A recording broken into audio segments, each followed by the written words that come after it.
Here's the first story. Maria Montessori came to the final decision that what she really wanted was to study medicine.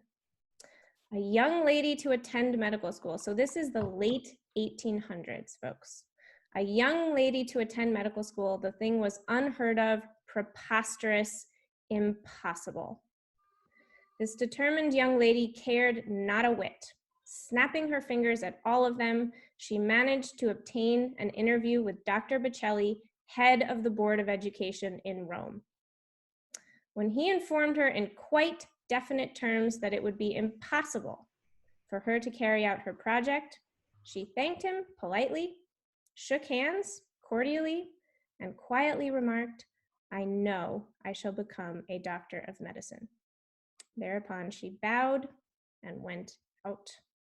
So the Board of Education tells her, no, you can't go to medical school. Women do not go to medical school in the late 1800s. It's not allowed.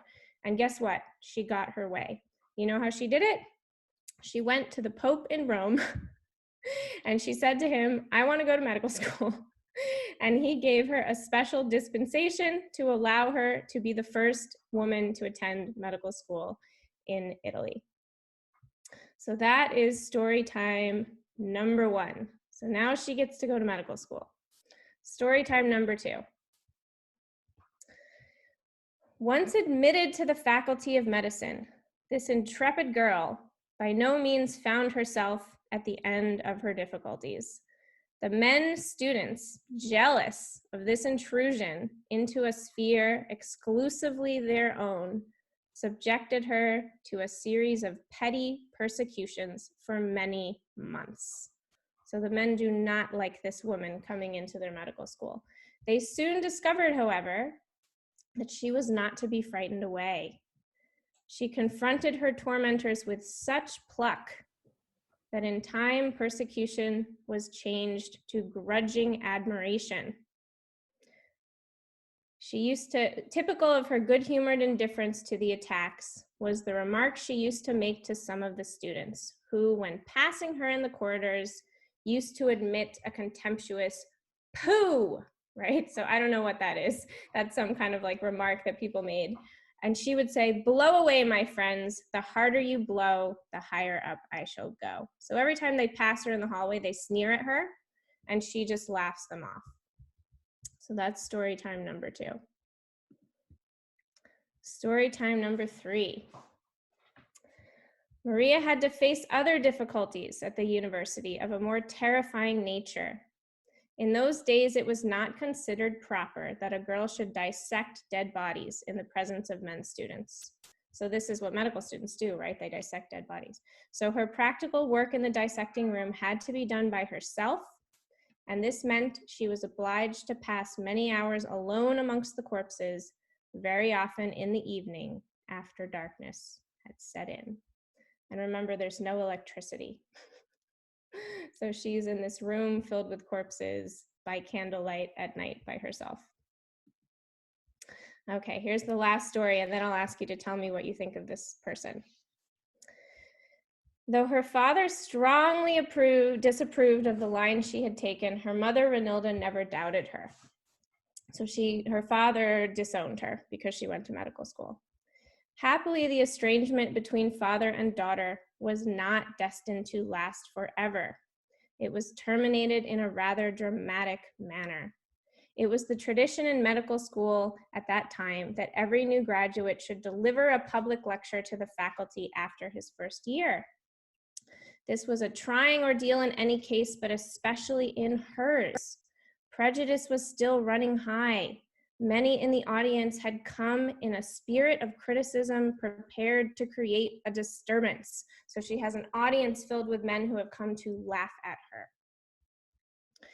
It happened on that particular morning when this lecture was to take place that a friend of her father met him in the street and remarked, "Aren't you coming to the lecture?" "What lecture?" answered the father, who had lost touch with his daughter's doings. Alessandra was persuaded to come to the lecture. The young doctor's triumph was complete. Her treatment of her theme was so brilliant, her delivery so faultless, her personality so fascinating, that all opposition was swept away and she received a great ovation. Her father found himself at the center of eager congratulations from all sides at having such a daughter. So she blew them all away. They came to laugh at her, and they wound up giving her a standing ovation. Okay, so that is story time. What do you think of this person? And why? What is she like?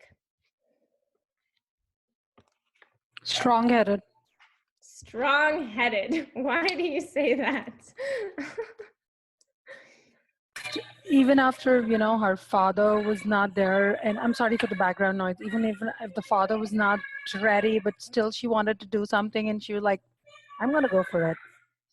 Yeah, a lot of us today would be scared of our fathers and wouldn't do something they didn't want us to do, right? So this is a time when fathers control the family, and she still had this kind of courage. Okay, what else do people say?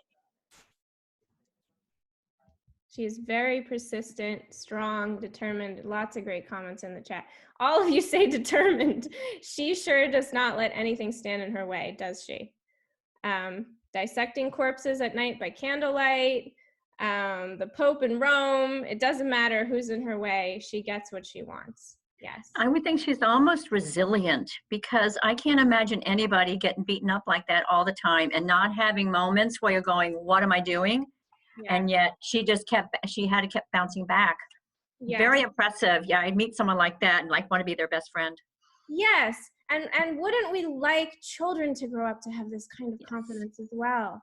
I mean, if we could give young women today some of these personal characteristics and strength, boy, we would really be doing something for the world if we could do that. Yeah, so this kind of tells you who she is. And remember, this is who she is when she is 26. She is 26 years old, and she has this kind of strength of character and determination and independence. Okay, so now we've set the stage here. So now we know who she is and what she is like. And let's talk about her story, one of my favorite stories of all time. I hope that you will enjoy this story and be inspired by it. All right, so she's born in the late 1800s in Italy. Her father's a military man. At times she's estranged, but she does become reconciled with him after he sort of sees, well, she's not going to change who she is. She's the first female medical student in Italy. She actually paid her own way through medical school, which again is not easy to do as a woman in this day and age. And she got her degree in 1986. So what does she do after that? We've kind of heard the story of that early part of her life. What does she do next? So she graduates from medical school. She goes to the University of Rome, and she's working in the psychiatric clinic. So with crazy people, right? So at first her job was to visit asylums and select subjects for this clinic to study. And so she goes into the asylums, and they're all mixed up adults and children at this time. And I don't even know if we would classify all those same things as insane as they did then. But for this time period, there's a whole bunch of people, adults, children with all different kinds of conditions and disabilities, all lumped together in this asylum. And so this is the first time she really comes into contact with children and starts observing them. And when that happens, we start to see what's characteristic of her and why she's such a genius. So she looks at these same children that everyone else sees, all the nurses and doctors in the asylum, but she sees something more and different in those children than what they saw. So other nurses in the asylum, they looked at these children after mealtime, and they saw them kind of scrabbling on the floor for crumbs. He's my partner. Maybe someone needs to mute. And they were kind of disgusted by this, right? So they thought these children are crawling on the floor like animals. There's something disgusting here. And Maria Montessori was kind of interested. And so she looked at what are those children really doing? And she saw what was it they were doing with those crumbs. They were manipulating them. They were using them to build or create. And why might they be doing that? Well, they had no other toys or materials of any kind. They had nothing to stimulate their creativity. This was just this blank, empty asylum, not really created for children. And so it's not that they were starving for food. They were starving for stimulation. And this is something that she saw from watching those children that others did not see. So this made her interested in mentally disabled children. She starts advocating for these children. And because of that, she's appointed director of a state orthophrenic school. So orthophrenic means the care of insanity. So again, she's working with children that have been labeled as insane. Children from insane asylums are brought to this school, this orthophrenic school, and she works directly with these children. So she describes this as my first and only true degree in pedagogy. What's pedagogy? Who knows what pedagogy is? So pedagogy is just the study of educational methods. A pedagogy is an educational method. So she says, this is my first and only degree in pedagogy. And what she's doing is working with insane children, learning what they need, carefully observing them, and trying her best to help them. And she's looking anywhere she can for inspiration and information about how to do this work. There were not a lot of people studying mental disability in children in the early 1900s. This was not something that people were interested in. They just stuck children in insane asylums and forgot about them. So she was looking all over the world for anyone who could help her with this and give her some information that she could use. So there were two folks that she got inspiration from. Itard and Séguin were these two people. And Itard was famous for working with this little boy called the Wild Child. And this little boy had somehow been abandoned in the forest as a baby and grown up without any contact with human beings until like the age of 8. And then he was found, and he was totally wild. And he had not developed like a normal child, so he did not recognize human speech very well. So when I speak or when someone else speaks, you look at my face, you look at my mouth, you look at my eyes, you understand that this kind of sound is speech. Even if I was speaking another language that you didn't know, you would know that this is communication, right? This little boy did not have an awareness of that. He wouldn't look at people's eyes, he wouldn't look at people's mouths, because he had missed some kind of a window for language development. He had not been exposed to other human beings. And so Itard and his student Séguin tried to work with this child and figure out, could they give him some language? And they developed all kinds of learning tools for doing that, including some of the things you see in a Montessori classroom today. And they had a little bit of success with this child, but what was really powerful were the learning tools that they created that we now can use with other children.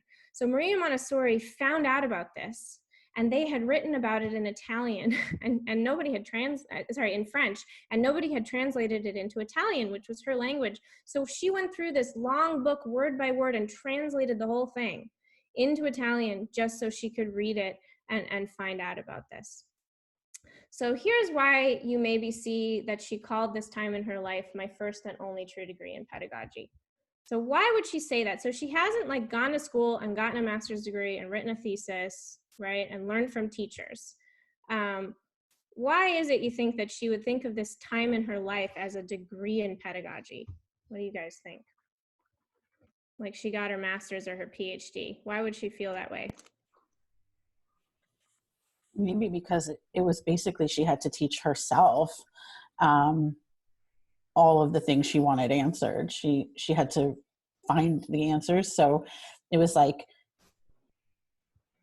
going to college by yourself and teaching yourself, I guess. So yeah, like nobody was in medical school. She wasn't going to learn that, right? So right. There was nowhere to learn it. Nobody knew it. There was no knowledge that could be passed on in a formal degree of any kind.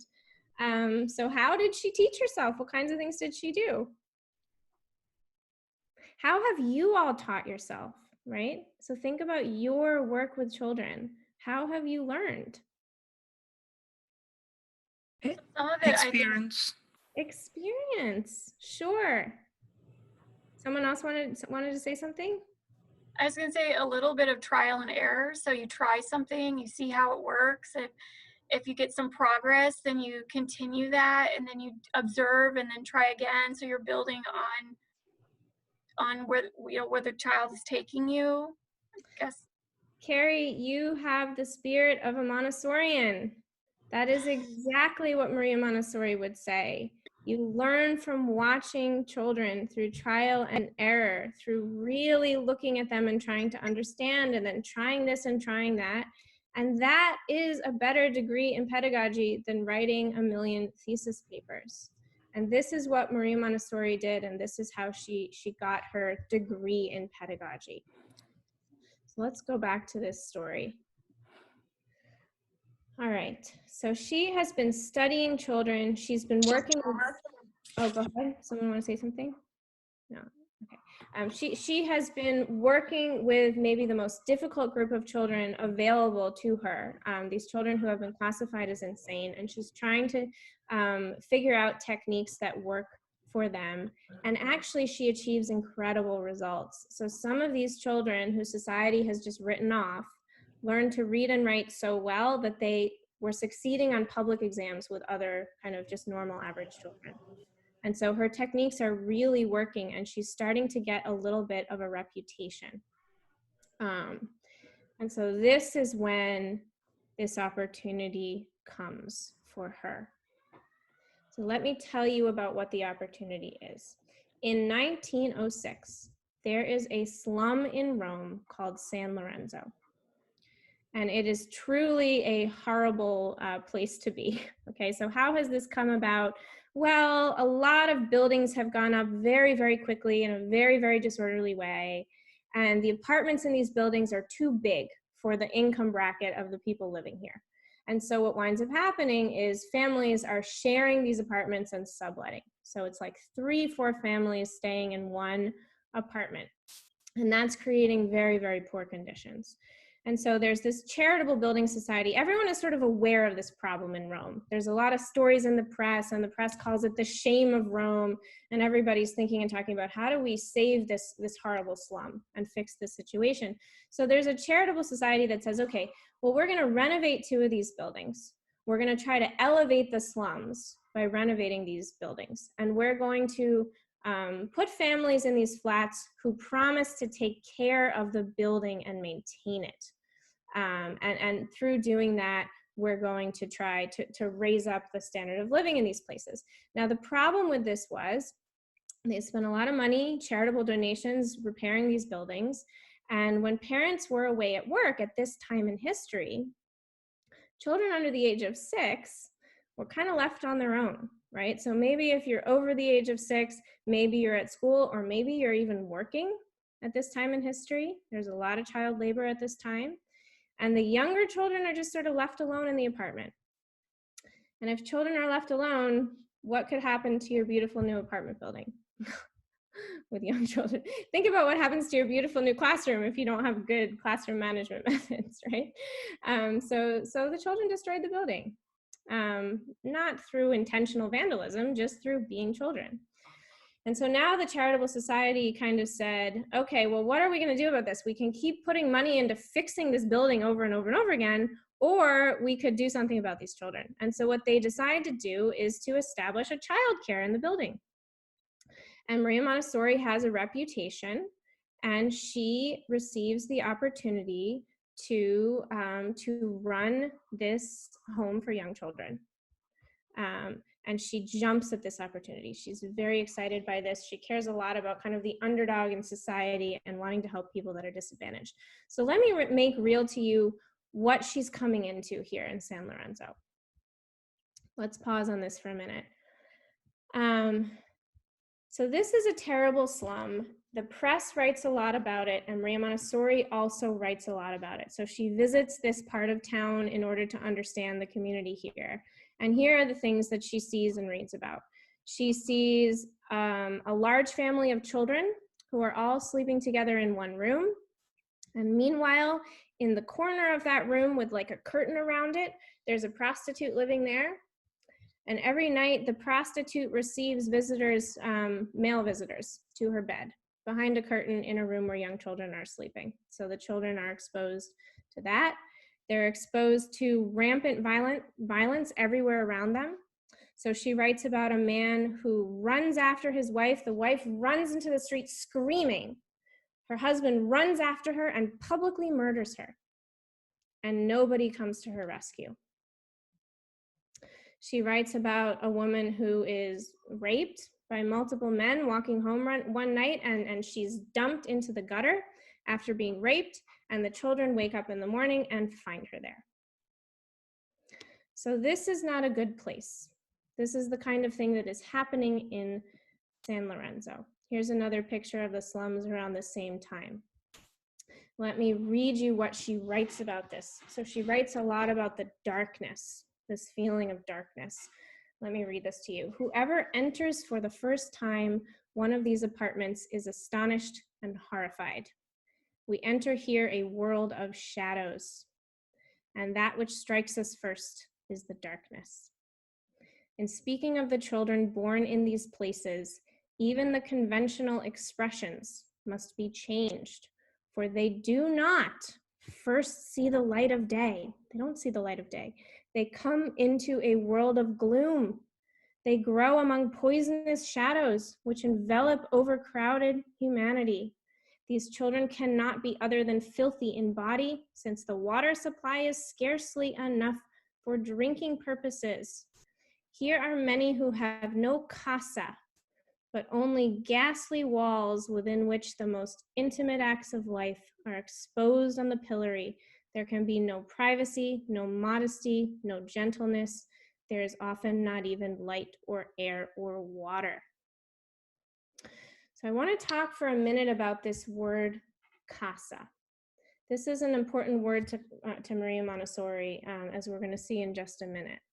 So what does she mean that they don't have a casa? First of all, who knows what a casa is? It's up there on the screen. Some of you speak Spanish, it's the same word, right? So casa is a home. What does she mean that the children don't have a home? So they do have a home. They live in these apartments. What does she mean that they don't have a home?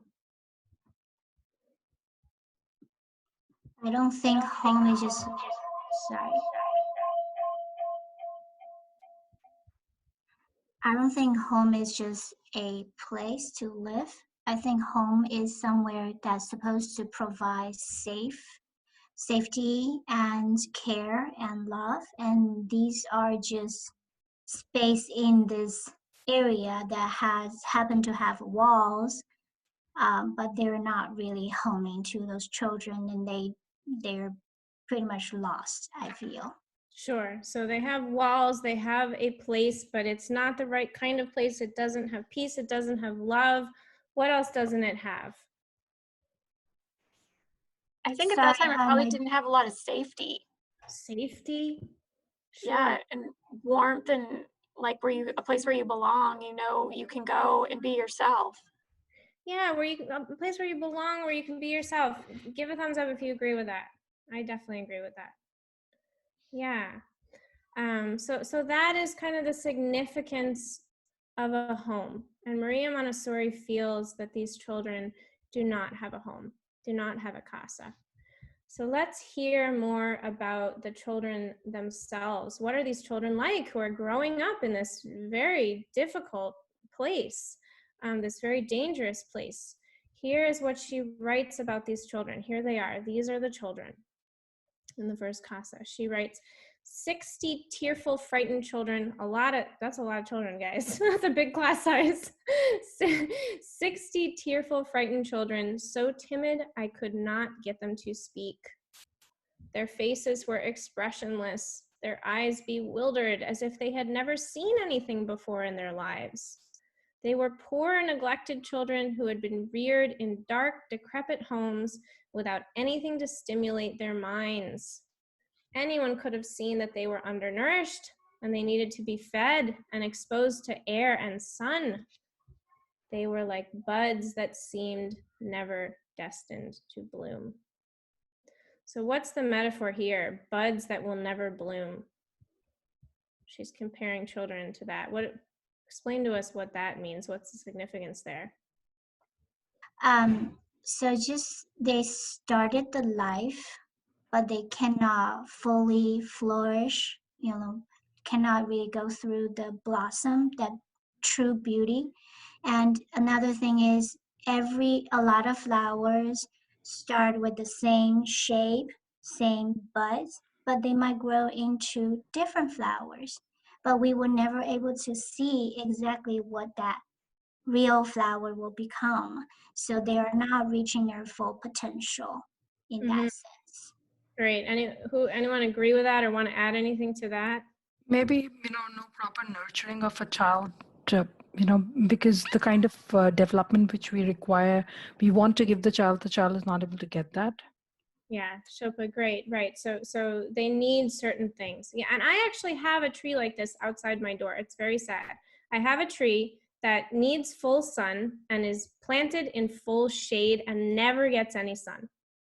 And what happens is it grows buds and the buds fall off and wither and die without blooming. That's what happens to this tree. It's right outside my door. I didn't plant it. I wouldn't have, done this to this poor tree. But that's what I see every spring. And it reminds me of this quote about children who are in the same situation. These are young human beings, little budding human beings that do not have the things they need to nourish their development. And so they might never bloom. They might never become flourishing human adults. So Maria Montessori feels very strongly about helping these children. And she builds them a casa. In 1907, she comes into this miserable slum and she transforms it. She gives these children a true home and she calls it a home, a place that is for them. She calls it a casa di bambini, which means a home for children, a children's house. And still today we call our 3 to 6 classroom a children's house. So all around outside we have chaos, violence, dirt, and inside this Casa di Bambini, we have peace and beauty and order and fairness and purposeful work. This is what Maria Montessori creates. And she takes this opportunity. She has been preparing for this moment her entire life. She has her degree in pedagogy. She has this caring and love for underserved communities. And this is an explosive historical moment. This powerful genius comes into contact with this opportunity to show the world what's possible with children. And she takes advantage of it. So she is extremely energetic in this process of observing and experimenting and trying and looking at the children and trying to figure out, how can I help them? They're already kind of missing out and lacking, even just in the first few years of life. How can I help them to succeed despite those circumstances? And so she thinks about a lot of different things. She thinks about classroom design. And she has a kind of a budget that she gets from the Charitable Society to furnish, an office, basically. It's kind of an office budget for office furniture. And she says, okay, well, if you're going to give me office furniture, will you at least make it small? Will you at least make it child size, proportioned to the child's body, so that this will be something for the child? And of course, today we can go into Target and we can get child size furniture anytime we want. It's available all over the place. It's standard in our field now. It was not at this time. Maria Montessori is the one that invented child-sized furniture for the first time. She had to have it specially designed and created by furniture makers. And so she used her office budget for that, for these little cupboards that children could easily open, and little shelves and little armchairs that they could sit in that were their size, and of course, tables and chairs. So she thinks about that and about what a child needs in his learning environment. She thinks about the learning materials as well.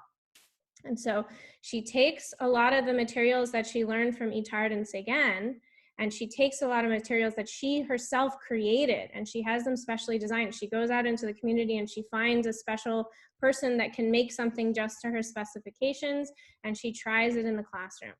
And her hope is that if she uses some of these learning materials with normal children that were working really well with disabled children, maybe she'll get even better results. And that does turn out to be true, as we will see. So she thinks about the learning materials, And it doesn't just happen overnight that she comes up with the right set of materials. It's a very long scientific process that she goes through to identify which materials meet certain needs. So now in a Montessori classroom, you typically will not see things like dolls and toys. Now that was not true early on. Early on in her process, she received a lot of donations, and she received donations of dolls and kind of play kitchenware and things like that that she put into the classroom. And then they were there alongside of these other kind of scientific learning materials. And what she actually discovered was they didn't pay any attention to the dolls and the play kitchen. So she watched what they were doing and what they were attracted to, and she took away the things that they only used one time and didn't return to. And she kept the things that they would return to and repeat. And through that process, she culled this very, very perfect and wonderful set of materials that are all in a certain sequence. And this evolved over the course of many years. So if you look at the quote here, maybe you can get a sense, because this is non-intuitive. This is non-intuitive for her. She assumed children will like toys. We all assume that, right? It seems to make sense to us. And it's not that children do not like toys. It's that when they're in this environment, what do they want and need? And so let's read this and talk about this. So she's observing children, and this is what she sees. A child feels that he has something of greater moment, greater importance to do than to be engaged in such trivial occupations. He regards play as we would regard a game of chess or bridge. These are pleasant occupations for hours of leisure, but when we have important business to do, bridge is forgotten. So what does she mean by that? Why are the children not attracted to these toys? They might be in other situations. Why are they not attracted to them in this situation, do you think? Maybe they're ready for more. Like they want more. They're interested. They're like, I'm successful with this little piece, and now I want to know more. And they're just naturally interested in being more successful with that. Yeah, there's something in them that maybe wants to be challenged. Anyone want to contribute to that? I was just going to add that maybe even in their situations at home, dolls or those simple toys are things that they're used to already, and the things that she was bringing in that she was having specially made weren't things they were used to using, and they were more interesting to them. Yeah, I think it is something like that. So I think it's that there was maybe this elevating experience for children coming into this learning environment and feeling like, oh my gosh, this is something that really responds to a need that I have inside me, responds to something developmental. Not that they think this, but that they just feel this. They come in and they find these things so compelling, and they just want to use them and repeat them and forget about the dolls. Who cares about the dolls? There's this beautiful sensorial material that I'm allowed and trusted to use, and this is what I want to spend my time on. This is feeding my soul in a totally different way. This is important to me in a much deeper way. So this is something that she comes to through observation, through working with the children and trying different materials. She also, another thing she sort of stumbles on in a way is the idea of having children choose freely. So now this is like baked into Montessori. This is something that every Montessori teacher has as sort of like her starting point, that we have this open-ended work period where children can choose and use something, and they clean it up and put it away by themselves, and then they can choose something else, and it's kind of their choice if they know how to use it and they've had a lesson on it, right? But Maria Montessori didn't do that at first. At first, she kept all these things locked up in a cupboard because they were valuable, and there was only one of them on earth, right? She had it specially made, right? And so she opens up the cupboard in the morning and she brings the things out and she kind of gives them, you know, would you like to work with this? Would you like to work with this? There's not free choice. So then what happens one day, she has this teacher who's sort of assisting her because she does a lot of lecturing as well. So sometimes she's away lecturing, and there's a teacher who's there all the time with the children. And one day the teacher forgets to lock the cupboard, and then she comes a little bit late to school. And what happens? The children go into the classroom, they open the cupboard, they take out the materials, They start using them in exactly the beautiful way that they have been shown how to do, with no adults present. They didn't care if the teacher was there or not. They just came in and started working. And the teacher, this is again where Maria Montessori sees to the heart of things in a way that other people don't. The teacher says to Maria Montessori, they stole the materials, they're thieves, they took them out of the cupboard and I didn't give them to them, right? And Maria Montessori says, they aren't thieves. Look at what they are doing with the materials. They are working with them. This is beautiful. And so from then on, she says, the cupboard is open. Children can come and choose things when they want to, because they have earned that right. They have shown that they can use them properly. So this becomes a central tenet of the Montessori method. So you can see she's going through this process of discovery, and she's doing it in a very scientific, systematic way. She takes a lot of observation notes all the time, and then she reflects on her notes and she refines. And she starts to see some absolutely amazing things in the children in this classroom that no one has ever observed before in children. So she sees them starting to become just lost in their work and repeating things over and over and over and over again, like they just don't want to stop, like they're compelled. And she sees that when they stop working with these materials, it's like they're refreshed and they sort of sigh and they smile, and there's this, look of peace and pride on their face. And she's observing all of this. So she tells a story one time. Remember I said there were these little like child-sized armchairs? One day there was a little child, 3 years old, sitting in an armchair using this material. This material in this picture is called the cylinder blocks. And these cylinders fit very beautifully into these little slots. It's something that trains the senses. And so this child was so engaged, she was repeating this material over and over and over again. And Maria Montessori thought to herself, how many times is this child going to use this material? Surely she's going to get tired of it. So she starts counting. And from the time that she starts counting, the child uses the material 42 times. And then she says, my goodness, this child is so concentrated. It's like she doesn't know anything else in the world is even going on. And so she has kind of a sense of humor. So she picks up the entire chair that the child is in and puts it on top of a table. And the child does not even notice. This does not break the child's concentration. So she is amazed by this. This is not behavior that anyone else had ever seen before in children. Nobody had set up these kinds of conditions in order to be able to see it.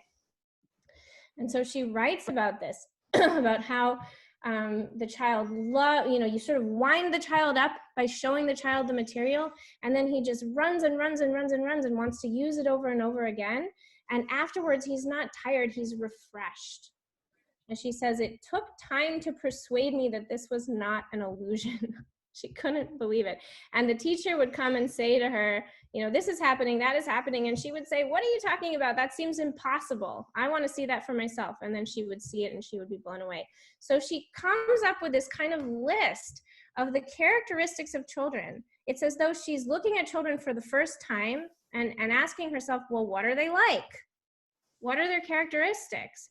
And these are the characteristics that she observes in her casa.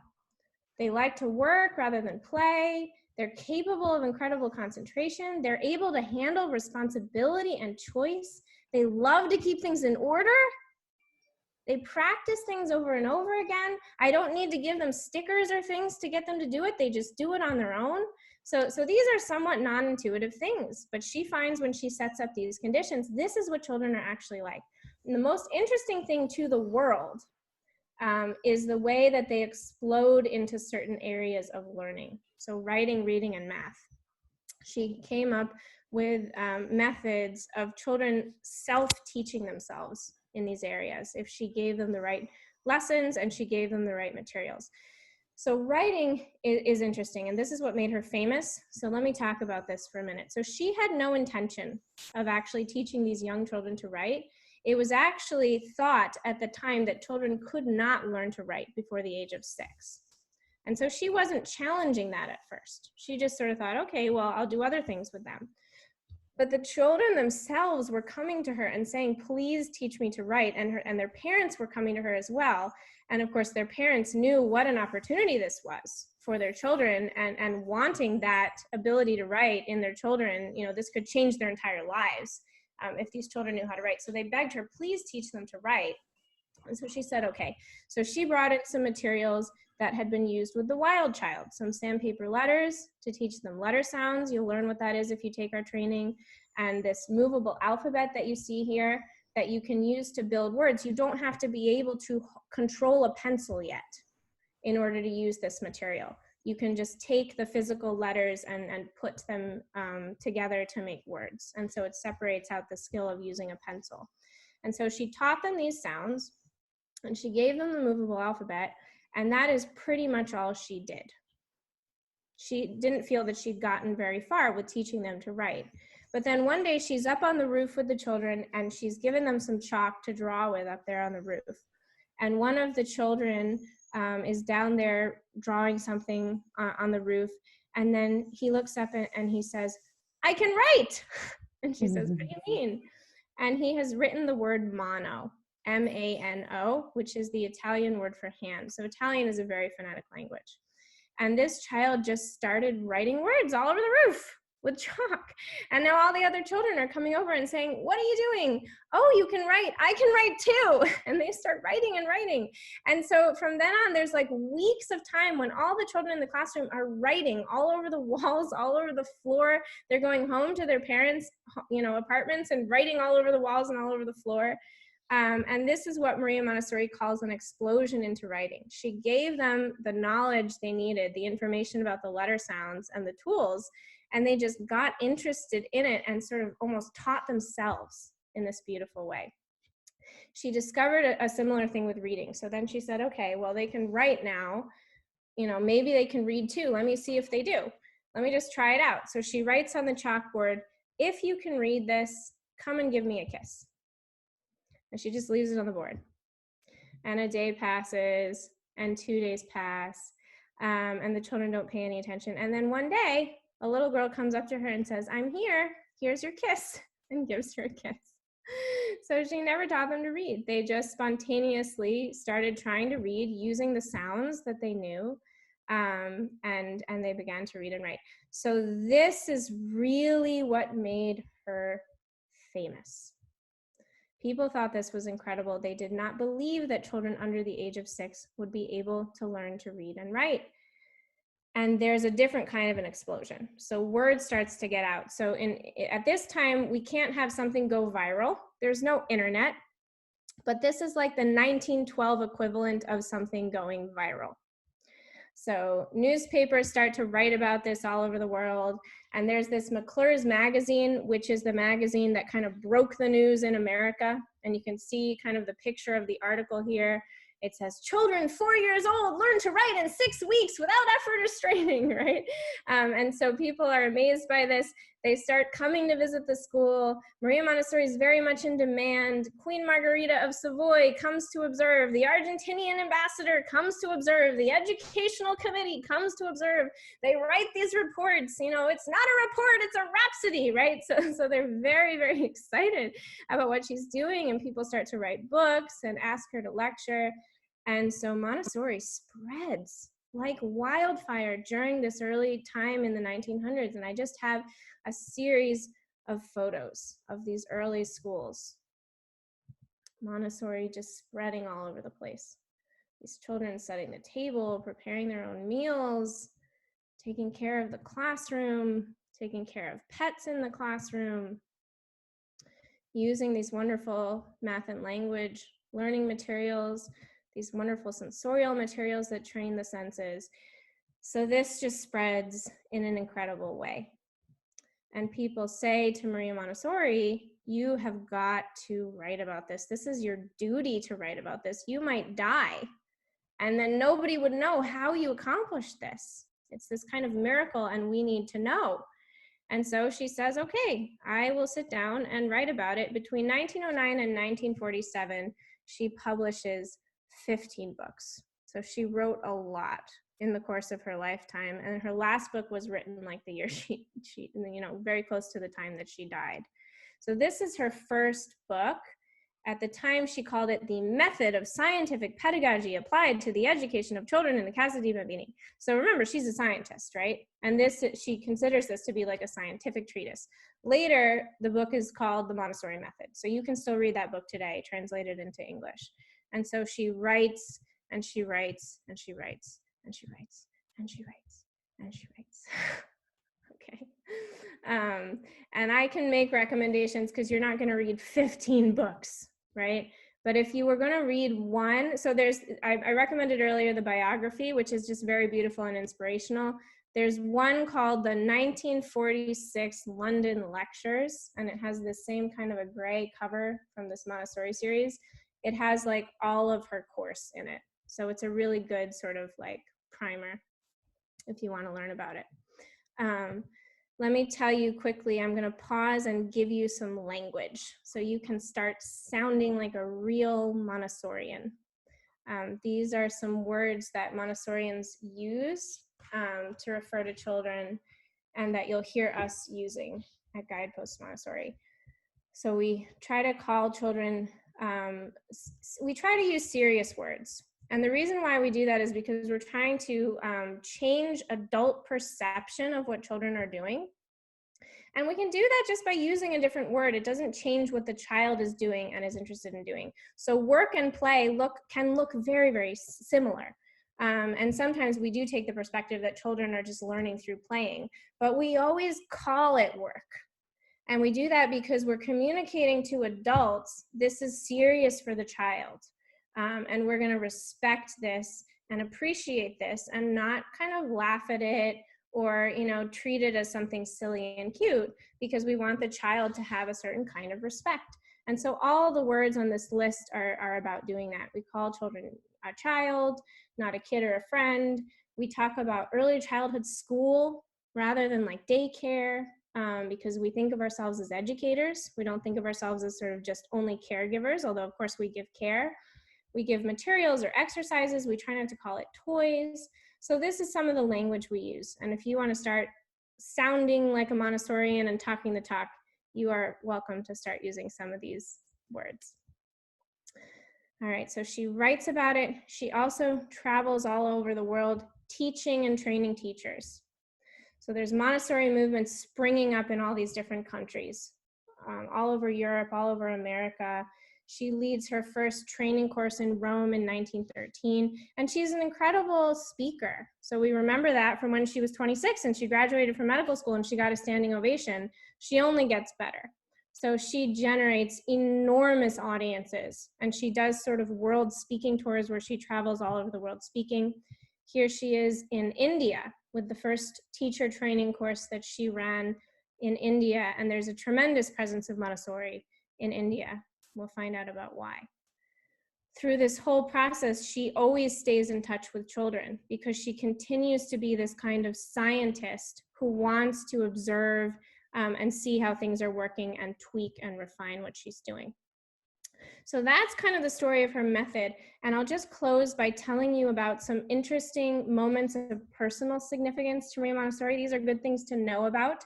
If you want to know about Maria Montessori, these are key things about her life that are significant. So the first is she actually does have an illegitimate son. So she met Giuseppe Montesano way back in her 20s when she was at that psychiatric clinic, the first place where she got her degree in pedagogy, the same place where she saw the children scrambling on the floor for crumbs. And she fell in love with this man who helped her to run this center, and they had an affair and she got pregnant. And then they did not get married. And there's a lot of differing accounts about why they did not get married. So some books will say, well, his mother, who's like an old member of the aristocracy, forbid them to marry because she was too sensational, a woman doctor. That was not something they wanted in the family. So maybe that was why. I actually think so. So there's a descendant of Maria Montessori, and she writes, look, she could have gotten what she wanted. She had a very strong personality. If she had wanted to get married, Nothing would have stood in her way. She would have gotten married. She may have made this choice, which must have been a very, very difficult choice because she did love children, right? And this is a choice that I do not have to make now in today's day and age. I have 3 children. I love my children. I love my work. I do not want to choose.